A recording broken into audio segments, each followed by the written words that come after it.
والا ہے۔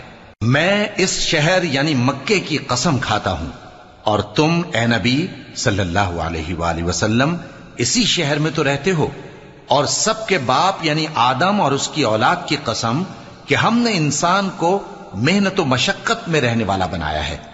کیا یہ خیال کرتا ہے کہ اس پر کوئی قابو نہ پائے گا؟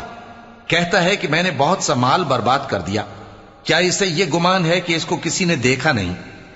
بھلا ہم نے اس کو 2 آنکھیں نہیں دیں اور زبان اور 2 ہونٹ نہیں دیے؟ یہ چیزیں بھی دیں اور اس کو خیر و شر کے دونوں رستے بھی دکھا دیے، مگر یہ گھاٹی پر سے ہو کر نہ گزرا۔ اور تم کیا سمجھے کہ گھاٹی کیا ہے؟ کسی کی گردن کا چھڑانا یا بھوک کے دن میں کھانا کھلانا، کسی رشتہ دار یتیم کو یا مٹی میں پڑے کسی نادار کو۔ پھر ان لوگوں میں بھی شامل ہوا جو ایمان لائے اور جو صبر کی نصیحت اور ایک دوسرے کو مہربانی کی